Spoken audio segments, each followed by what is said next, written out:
Hi friends, ఎలా ఉన్నారు? నేనైతే అక్క వాళ్ళ ఊరికి జాతరకి వెళ్ళానని చెప్పాను కదండి. దానికి సంబంధించిన విశేషాలను ఈరోజు ఈ వీడియోలో చెప్తానండి.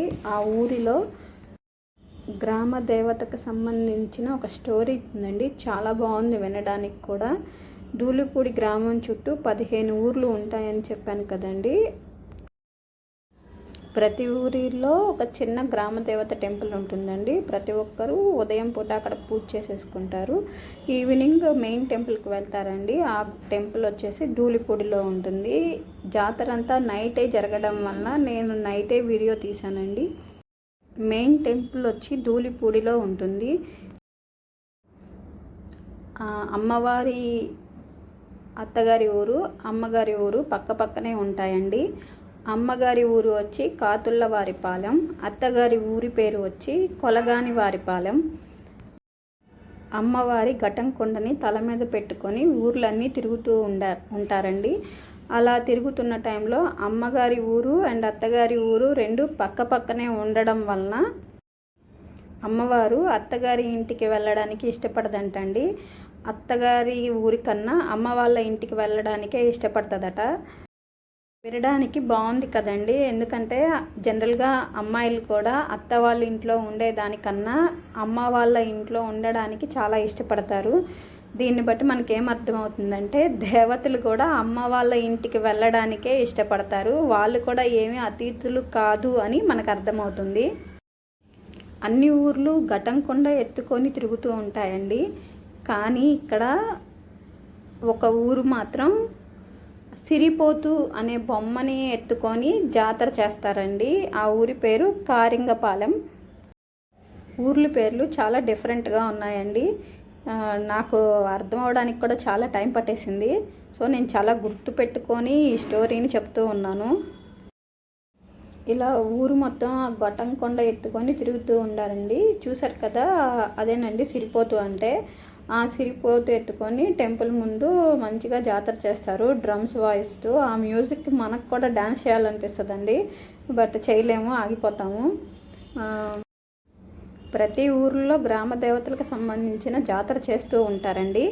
ఎవరి ఊరి ఆచారాలు వాళ్ళవి, ఎవరి పద్ధతులు వాళ్ళవి, అందరివి ఒకేలా ఉండవు.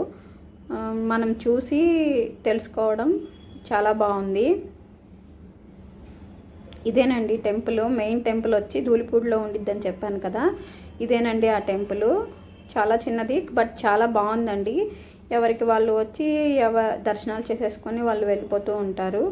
మా జాతరతో వచ్చేవాళ్ళు జాతరతో వస్తారండి. వాళ్ళు కూడా దర్శనం చేసుకొని వెళ్ళిపోతారు. ఘటంకొండని తల మీద పెట్టుకొని ఊరంతా తిరుగుతూ ప్రతి ఒక్కరి ఇంటికి వెళ్తారండి ఆ ఘటంకొండతో. ఆ ఇంట్లో వాళ్ళందరూ ఆ ఘటంకొండనే అమ్మవారి రూపంగా భావించి పూజ చేసుకొని మేళాలతో తప్పెట్లతో బయలుదేరతారండి ఊరేగింపుగా. అలా ప్రతి ఒక్కరిని కలుపుకుంటూ చివరిగా టెంపుల్కి వెళ్తారండి. మేమందరం కూడా అలానే టెంపుల్కి బయలుదేరాము. దారి పొడుగున అలా మేళాలు తప్పెట్లు మోగించుకుంటూ టెంపుల్కి చేరుకున్నామండి. మధ్యాహ్నమే అందరమీ ఊర్లో ఉన్న అమ్మవారిని దర్శించుకొని అక్కడ పూజ చేసేసుకున్నాము. తర్వాత ఈవినింగ్ నైట్ అందరమీ కలిసి టెంపుల్కి వెళ్ళిపోయామండి, మెయిన్ టెంపుల్కి.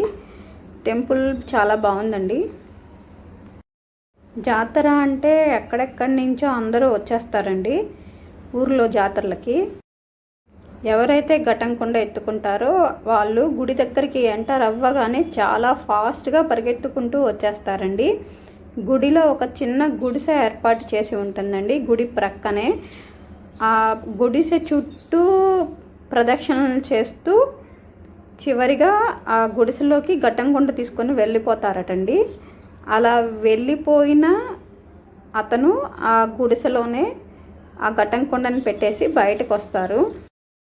ఘటంకొండ ఊరేగించడం ఊరంతా అనేది ఒక వారం రోజుల ప్రాసెస్ జరుగుతుందంటండి. అలా ఊరేగిన కుండని లోపల పెట్టేసిన తర్వాత చాలా హుషారుగా డ్రమ్స్ మోగించుకుంటూ సంబరం చేస్తారండి. ఘటంకొండ మోసే అతను ఒక 15 రోజుల పాటు అదే గుడిసెలో ఉండి తనకు సంబంధించిన పనులన్నీ చేసుకుంటూ చాలా నిష్టగా ఉంటాడంటండి అతను. ఊర్లన్నీ తిరిగింది కదండి ఆ ఘటం కుండ. తర్వాత మళ్ళీ ఆ కుండను బయటికి తీసుకొచ్చి మంచిగా క్లీన్ చేసి అలంకారం చేస్తారటండి. క్లీనింగు ఆ ప్రాసెస్ అదంతా నేను ఇక్కడ వీడియోలో మెన్షన్ చేశానండి, ఒకసారి చూడండి, మీకు అర్థమైపోతుంది ఏ విధంగా చేస్తారు అనేది. ఈ ప్రాసెస్ అంతా మాకు కొత్తేనండి, ఎందుకంటే మా ఊర్లో అయితే ఈ విధంగా చేయరు, వేరే విధంగా ఉంటుంది. అదిగోండి చూడండి, అలా క్లీన్ చేస్తారండి ఆ గణాచారి గారు. క్లీనింగ్ అయిపోయిన తర్వాత మళ్ళీ మంచిగా అలంకారం చేసి ఆ ఘటం కుండకి పూజ చేస్తారంటండి. ఘటం కుండ అంటే ఒక కుండ అండ్ నాగపడగా ఉంటుందండి, దానికే మంచిగా అలంకారం చేసి అదిగోండి మళ్ళీ అలా ఆ విధంగా పూజ చేస్తారు. ఈ పూజ జరిగేటప్పుడు ఇష్టమైన వాళ్ళు, అక్కడ టైం ఉన్న వాళ్ళందరూ అక్కడ కూర్చొని ఆ పూజలో పాల్గొంటారండి. అమ్మవారిని దర్శించుకునే వాళ్ళు అమ్మవారిని దర్శించుకుంటూ ఉంటారు. టెంపుల్లోకి వెళ్ళి పూజ దగ్గర కూర్చొని పూజ చూసేవాళ్ళు పూజ చేస్తూ ఉంటారు. మేమైతే ఆ అమ్మవారిని దర్శించుకోవడానికి వెళ్ళామండి. అమ్మవారు చూడడానికి చాలా చక్కగా ఉన్నారు, నిండుగా ఉన్నారు, మంచిగా అలంకరించారండి. ఎవరికి నచ్చినట్టు వాళ్ళు చీరలు, పసుపు, కుంకాలు తీసుకొచ్చి ఆ అమ్మవారికి సమర్పించారండి. ఇదేనండి ఘటం కుండ అంటే. నేను చూసిన తెలుసుకున్న విషయాలన్నీ చాలా క్లియర్గా ఎక్స్ప్లెయిన్ చేశానండి. నచ్చితే లైక్ చేయండి ఫ్రెండ్స్. Thank you friends.